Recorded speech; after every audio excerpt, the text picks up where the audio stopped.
She hit him twice before anyone could move. The first strike landed across his back. The second caught him along the side of his face. A woman in a cream-colored blazer, manicured nails, holding a riding crop like she owned the entire fairground, which, some would later say, she practically did. The dog didn't yelp. He didn't lunge. He dropped low, ears flat, and held still. That was the training. That was 4 years of Fort Bragg, 2 combat deployments, and a handler who never once let him forget what discipline looked like. The man standing 20 feet away saw all of it. His name was Reed, 38 years old, Navy SEAL currently on leave. He had driven down from Virginia that morning with a thermos of black coffee, and no particular plan except to let his dog run in open air for a few hours. The Cumberland County Agricultural Fair was the kind of place he wouldn't normally set foot in. Too loud, too crowded, too many people who smiled too wide at strangers. But his buddy Holt had a daughter showing horses in the youth ring, and Reed had promised to show up, and Reed kept his promises. The dog's name was Ghost. Ghost was a Belgian Malinois, military working dog, retired from active ops 8 months ago with a hairline fracture in his left rear hock that had healed clean but had ended his field career. Reed had filed the adoption paperwork before Ghost was even cleared from the base vet. Some operators left their dogs behind. Reed was not that kind of man. Ghost wore no vest at the fairground, no patches, no indication of what he was or what he'd done. Just a black collar, a 6-foot leash, and a calm that most people mistook for passivity. The woman's name was Veronica. Not Victoria, not Veronica. She corrected people on the spelling with a particular kind of pleasure that suggested she'd been doing it for decades. She owned a horse breeding operation out of Fayetteville, sponsored 2 buildings on the fairground property, and had her name on a plaque near the entrance gates. She wore cream because she liked the way it photographed. She had an assistant who carried her bag and a husband who had learned to stay out of her way. What had happened was this. Ghost had been sitting beside Reed near the livestock pens, watching the foot traffic the way trained dogs watch everything, cataloging, filtering, assessing threat level, and dismissing it in the same breath. A child had dropped a corn dog near Ghost's feet. Ghost had not moved toward it. A golden retriever on a retractable leash had spotted Ghost and gone sideways, barking. Ghost had looked at it once and looked away. Veronica had been walking past with 2 associates and a clipboard when Ghost shifted his weight. Just shifted, barely a movement, the way a large animal sometimes adjusts its balance. And she had startled, stepped back, and turned on him with the riding crop she carried everywhere because she said it completed her silhouette. "Get this animal under control," she'd said to no one specifically, and when Ghost hadn't cowered, when he had simply looked at her with those flat amber eyes, she'd struck him. Twice. Reed had been 6 steps away. He walked those 6 steps slowly, not because he was indifferent, because he had learned a long time ago that how you close a distance matters as much as why you close it. His hands were loose at his sides. His face was the same face he wore during mission briefs, during interrogation scenarios, during the kind of moments that required a man to be completely present and completely unreadable at the same time. He stopped in front of Veronica. She looked up at him. She was tall for a woman, but she had to look up. "That dog startled my horse," she said. Her voice had the particular evenness of someone who had never been told no by anyone who mattered. Reed looked at her for a moment. Then he crouched down beside Ghost. He ran his hand along Ghost's side, along the place where the crop had landed. Ghost turned his head and pressed it briefly against Reed's forearm, just briefly. Then he straightened and looked forward again. Reed stood back up. "He didn't move," Reed said. His voice was quiet. It was the quietest voice Veronica had ever heard carry that kind of weight. He was sitting still. "I don't care about what he was doing. I care about what he could have done." "What he could have done," Reed said. "And what he did are the only 2 things that matter right now." Veronica opened her mouth. One of her associates put a hand on her arm briefly, and then removed it when she turned. "Do you know who I am?" she asked. "I know your name is on the entrance gate," Reed said. "That's all I need to know." He didn't raise his voice. He didn't step toward her. He didn't do anything that any bystander could describe as threatening. He simply stood there, with a stillness that seemed to take up more space than his body occupied, and he looked at her with an expression that was somehow more unsettling than anger. Veronica had been in rooms with powerful men her entire life. She had negotiated with them, outmaneuvered them, outlasted them. This was different. This was not power performing itself. This was power that had no interest in being seen. She left. Her associates followed. The fairground noise filled the space she'd vacated. A boy of maybe 12 who had watched the whole thing from behind a hay bale looked at Reed and said, "Is your dog okay?" Reed looked down at Ghost. Ghost looked back up at him. "Yeah," Reed said. "He's okay. Some people carry their authority in the volume of their voice. Others carry it in the weight of their silence. The difference between the two only becomes clear in moments, exactly like this one." That evening, the incident had already been photographed and was making its way through local social media channels at the speed that small county controversies travel. Fast, with commentary. Someone had caught the moment of impact on a phone camera. The image was not spectacular. It showed a woman mid-swing and a dog that was not reacting, and a man not yet in the frame. But the caption someone had written, "Rich woman at Cumberland Fair beats calm dog while everyone watches," was doing its own work. Veronica's assistant texted her the link at 8:17 p.m. Veronica read it once, set her phone face down, poured herself a glass of wine and went to check on her horses. She had done nothing wrong. The dog had frightened her. She had reacted. People reacted. That was what people did. She told herself this twice. She almost believed it. Reed was staying at Holt's place for the weekend, a converted farmhouse on the eastern edge of town, with a porch and enough land that Ghost could run without a leash for 30 minutes before dinner. Holt's wife, Peggy, had made pulled pork and didn't ask Reed questions about his job or his leave, or why he'd been quieter than usual. She just fed him and let him sit on the porch afterward with Ghost at his feet, and the sound of crickets doing all the talking. Holt came out around 9 with 2 beers and sat in the other chair. "Heard about what happened at the fair," Holt said. Reed took a sip of his beer. "Woman's got her name on half the buildings in this county," Holt said. "Her husband's on the zoning board. She donates to the sheriff's department every election cycle. Good for her," Reed said. "I'm just telling you how things work around here." "I know how things work," Reed said. Ghost shifted at his feet, resettled. The crickets kept going. "She hit him twice," Reed said after a while. Not angry, just stating the number, like a fact being entered into a record. Holt looked at his beer bottle. "I know."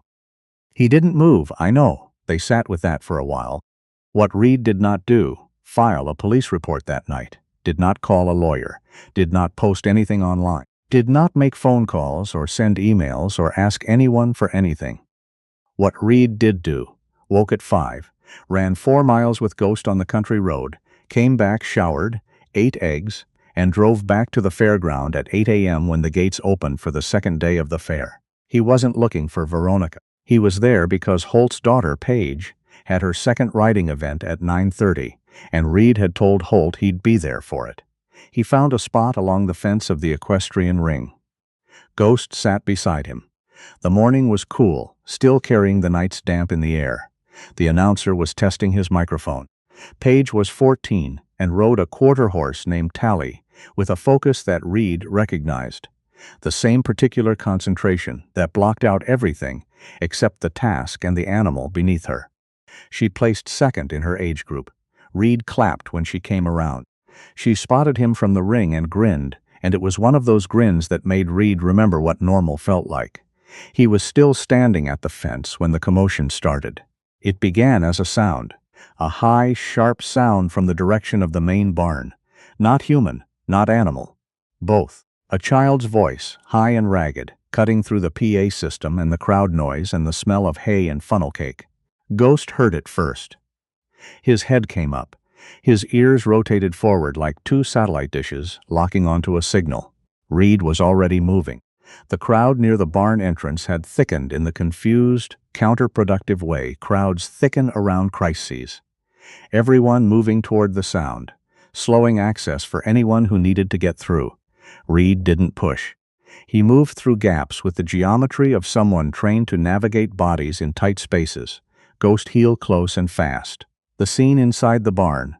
A boy of about 8 had climbed, or fallen, it wasn't clear yet, into the pen of a draft horse named Brutus, according to the stall sign. Brutus was a Percheron, gray-white, 17 hands, and currently in the particular distress that large animals enter when their space is violated and they have nowhere to go. He was circling. His hooves were heavy, and he didn't know the boy was below him in the way that mattered. 2 fairground workers were at the pen gate, shouting at each other about whether to open it.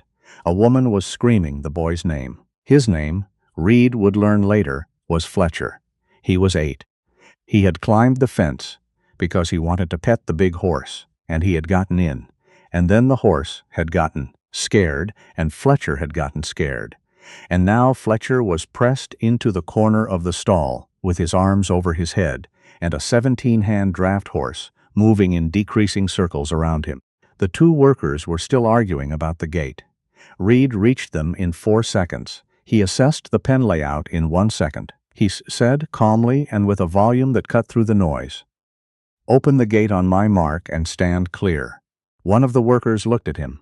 "Sir, you can't go in there." Reed looked at him. The worker opened the gate. What Reed did next was not dramatic, which was the thing that everyone who witnessed it would later struggle to describe. He did not run in. He did not wave his arms or shout at the horse. He entered the pen, and he moved to the left, parallel to the horse's flank, at a pace that was measured and deliberate. Ghost entered at his side and then peeled right. Not commanded, not signaled in any way that the crowd could see, just moving as the other half of something that thought with one mind. Ghost moved to the right side of the pen and sat. He was utterly still. His presence was a fact in the space, and the horse felt it as a fact and swung his head toward it and stopped circling. That was the window. Reed stepped forward in the 2 seconds that the horse's attention was divided. He reached Fletcher. He picked him up in one motion, tucked him against his chest, turned and walked. Not ran, walked, back toward the gate. Behind him, Ghost held position until Reed was clear. Then Ghost followed. The whole thing took under 90 seconds. Fletcher was crying by the time they were outside the pen, the full body crying of a child who had held it together through the scariest experience of his life, and only let go when it was over. Reed set him down outside the pen and crouched to his level. "You okay?" Reed asked. Fletcher nodded, still crying. "Good," Reed said. "You did good. You kept still. That was the right call." Fletcher looked at Ghost. Ghost was sitting 4 feet away, watching Fletcher with the particular calm attention that people who didn't know dogs usually found unsettling, and that children who needed steadying usually found the opposite of that. "Can I pet him?" Fletcher asked, still crying, but less so. Reed glanced at Ghost. "Jaeger," he said quietly, the German command for a specific interaction protocol. Ghost moved 1 step forward and lowered his head. Fletcher put his hand on top of Ghost's head, and Ghost held absolutely still, and the boy's crying slowed down and then stopped. There are certain things in this world that can only be communicated through stillness. Not silence, stillness. The absence of urgency in a body that has the capacity for tremendous urgency. Children feel it. Animals feel it. Broken things feel it. The world has too few creatures capable of offering it freely. The woman who had been screaming Fletcher's name was Veronica. Fletcher was her son. Reed learned this 30 seconds later when Veronica came through the crowd at a speed that was entirely different from her pace at the fairground yesterday. No clipboard, no associates, no riding crop. She dropped to her knees on the grass. Cream-colored blazer, fair grass. She didn't seem to notice, and she pulled Fletcher against her, and she made sounds that had nothing to do with the woman she'd been 24 hours ago. She held him for a long time. When she finally looked up, Reed was still standing there. Ghost was still sitting beside Reed. For a moment, nothing moved between them. Then Veronica looked at Ghost. She looked at him for a long time. The way you look at something you can't fit into the category you'd assigned. "He helped," one of the fairground workers said to her from nearby. The dog. He spooked the horse away from your boy long enough for. He nodded toward Reed, for him to get in. Veronica looked back at Reed. Reed said nothing. She started. She stopped. She looked back at Fletcher, still pressed against her side. She looked at her own hands, which were dirty now from the grass. I didn't know, she said finally. It wasn't clear what she didn't know. Didn't know who Reed was. Didn't know what Ghost was. Didn't know what kind of cruelty it had been to strike a dog like that, for no reason, with no consequence, until here, now, consequence made itself apparent in the form of a boy with hay in his hair and dried tear tracks on his face. Maybe all of it. Maybe none of it. Maybe she was still working it out. Reed looked at her. Same face as the day before. Same quiet. Take him home, Reed said. Get him something to eat. He'll be okay. That was all he said. He touched Ghost's shoulder once, and Ghost stood, and they walked away from the crowd that had gathered, and the people parted for them without being asked. By Monday morning, the story was everywhere. Not because Reed told it. He told no one, added nothing to the social media thread, gave no interviews. But 14 people had filmed portions of the barn incident on their phones, and someone had connected the dots between the man who'd gone into the horse pen and the man in the background of the previous day's crop photo. A local news station picked it up. Then a larger one. The headline that circulated most read, Navy SEAL and his military dog save boy at county fair, one day after dog was struck by boy's mother. Reed saw the headline on his phone Tuesday morning at Holt's kitchen table. He looked at it for a moment. Then he put his phone face down and finished his eggs. You're not going to say anything? Holt asked. No. Not even. No. Holt shook his head and poured more coffee and let it go. What happened to Veronica in the weeks that followed was not a small thing. 2 corporate sponsors of her horse breeding operation contacted her within 72 hours of the story breaking. Both mentioned reputational alignment. Both asked for a pause in the relationship pending review. One did not resume the relationship. The charity gala she chaired annually, a February equestrian fundraiser that had run for 11 years, saw 4 of its 6 major donors withdraw before the end of the month.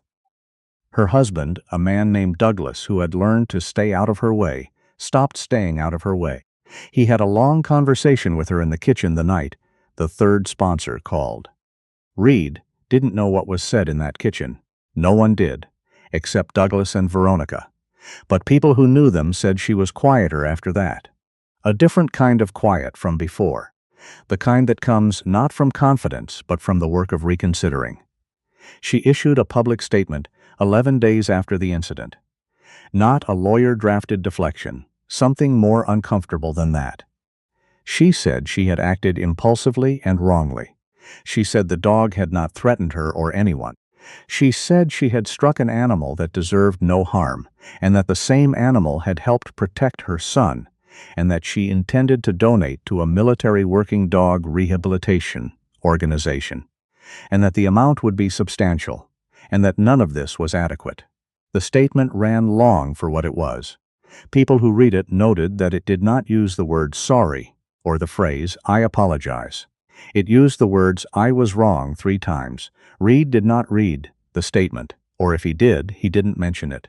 The last piece of this story belongs not to Reed or to Veronica, but to Ghost. 8 weeks after the Cumberland County Fair, Ghost's veterinarian cleared him for full mobility following a final assessment of the healed hock fracture.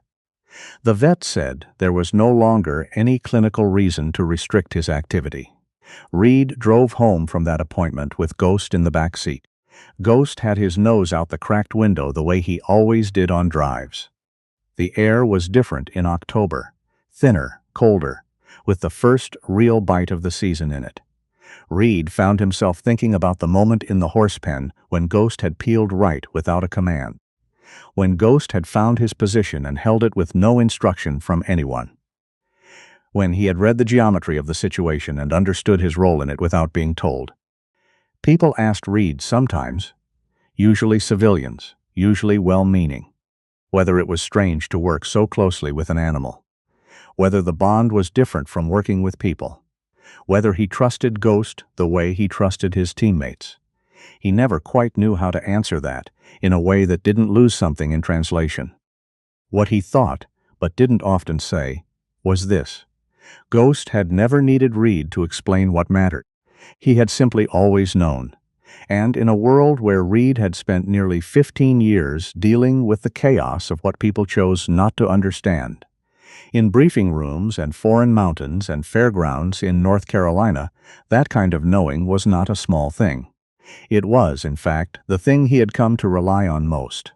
Ghost pulled his nose back inside the window. He settled on the seat. He looked at the back of Reed's head with those flat amber eyes. Reed glanced in the rearview mirror. Ghost looked back. They drove the rest of the way home in the kind of quiet that has nothing to do with silence. This is the narrator, signing off. Some stories don't need a verdict. They need a witness. You were one today. That matters more than you think.